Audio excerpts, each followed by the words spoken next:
May basher na naman na nakapasok sa FB post ni Krishna, mga kaalagad. Itong reels video na in-upload niya kahapon, 8:00 ng umaga. May basher dito na nakapag-comment. Hindi talaga maiwasan tong mga to ba? Hindi talaga sila nauubos. Meron pa rin.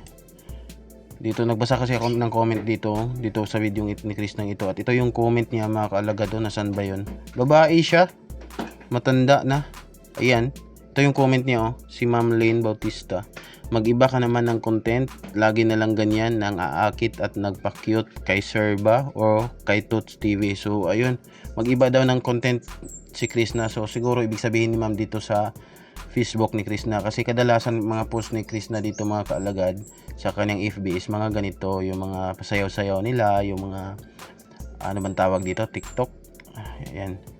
So mag-iba daw ng content kasi lagi na lang ba daw ganyan. Tapos dito sa dulo ng kanyang comment, nangaakit at nagpa-cute ba daw si Krishna kay Sir Paul or kay Toots TV, kay Sir Toots. Grabe naman comment na yan, ma'am.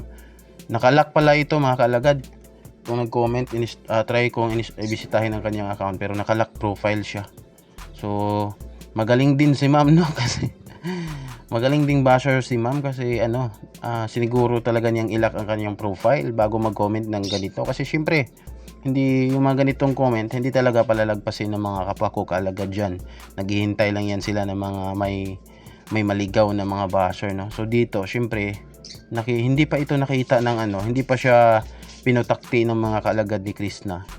Kasi pa dito, 5 pa yung nag-reply sa kanya. Ayan dito, sabi nung nag-reply sa kanya, nakaalagad natin, Bisaya yung sabi ni ma'am. Sa masuya lang god sa kagwapa, sakit kayo sa mata yung kagwapa, no? So ayun, tatagalogin ko na lang, no? Sabi ng isang kaalagad natin bilang reply niya dito sa basher ni Krishna, sabi niya na sa mainggit lang daw sa kagandahan ni Krishna, masakit ba daw sa mata yung kagandahan ni Krishna. So ayun,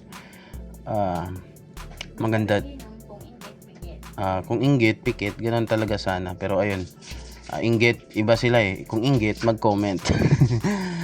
Hindi nila makuhang pumikit na siguro masakit talaga yun sa dibdib nila na makitang si Krishna makita si Krishna na ganun kaganda, tapos wala pang chicheburichi sa mukha, di ba? Natural yung kagandahan. Ayun. Baka sanay na yan, kaya nga pinatulan siya ng PBT video. Ayun, may pa pala. Dalawa itong basher na nakapasok. May isa pang sumang-ayon dito sa comment ng basher na ito. So ito siya, baka sanay na daw. Baka sanay na yan. Kaya nga pinatulan siya ng PBT joke. May joke sa dulo. So ayun na. Hindi ko na lang stock itong pangalawa na nagsumang-ayon dito sa basher. Kasi baka hindi siya nakalock profile at masama din yun. Baka awayin ng mga kaalagad natin. So, pero kung gusto niyo lang makita yung comment na ito, kayo na mismo, mga kaalagad, ang bumisita dito sa kung gusto niyo ipagtanggol si Krishna laban sa mga comment na ito, itong dalawa, bisitahin niyo lang ang Facebook ni Krishna, kasi at doon mag-reply kayo dito sa comment na ito. Kasi isa pa lang yung kaalagad na dalawa pa lang sila yung na mga kaalagad natin na sumita sa comment niya. Ayun. Grabe, no? Madami pala to sila, hindi sila bakit ba? Feel ko lang padami to ng padami ba? So medyo matagal na akong mga ilang araw na din akong nag-stock dito sa mga post ni Krishna sa kanyang FB, pero ngayon lang ako nakakita ng may nag-comment na basher. Noon meron nakita, pero medyo matagal na 'yon na mga post niya, yung kasagsag, yung bago pa nangyari yung issue sa Chris Pao, yung nangyari sa Mindoro. Pero pagkalipas ng mga yung mga ilang araw na after nun is wala nang nag-comment na mga basher.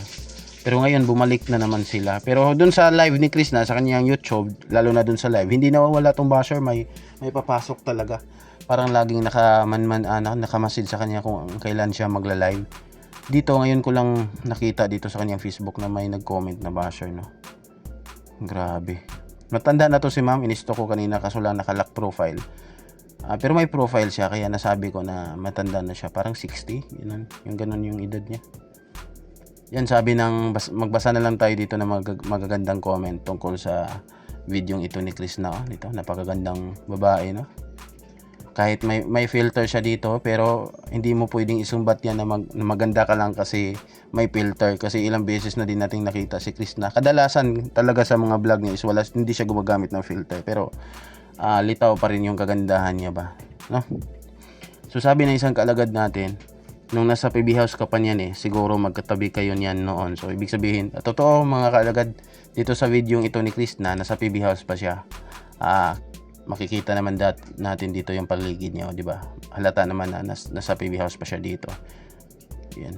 Tawag diyan, cladding ba yan? Siguro magkatabi kayo niyan noon.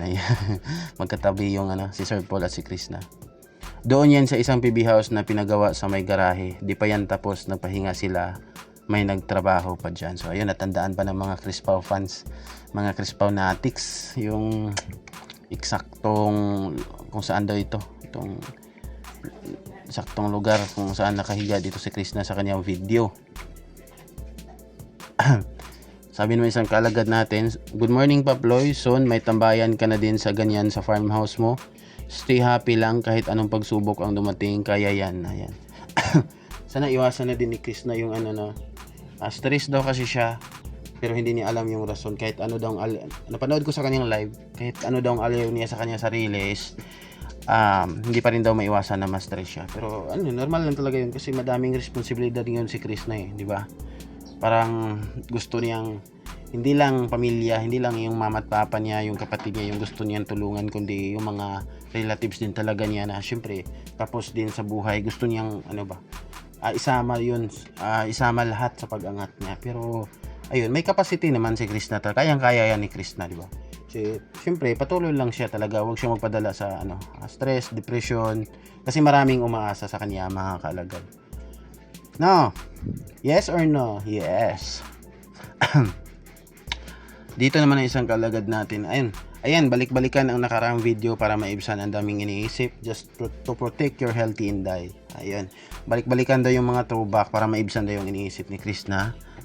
Advice ko lang din kay Krishna para maibsan niya yung stress niya, yung depression niya. Iwasan din niya manood ng halimbawa makadaan siya sa kanyang TikTok video or Reels video na mga negatibong mga video, is iwasan na lang niya, mas i-priority niya yung mga video na nakapagbigay ng motivation sa kanya. So, di ba? Tapos kung pwede manood siya ng mga religious video at makinig siya ng kanta na mga Hillsong, mga Christian song para para kahit papaano yung mga negatibong hindi magandang enerhiya na nakapaligid sa kanya, yung pag-iisip ng mga negatibo is maibsan. So, di ba? Ayun lang. Yun lang for this video. Gusto ko lang po i-share sa inyo na may isang naligaw dito na basher sa kanyang FB post. So yun lang, maraming salamat for this video. Kung gusto niyo i-check, bisitahin niyo lang itong Facebook ni Krishna. Nandun po sa ditong video po nag-comment. Ayan. So yun, maraming salamat po sa panonood for this video. God bless po sa inyong lahat. Subscribe my YouTube channel at i-like itong video at maraming salamat po.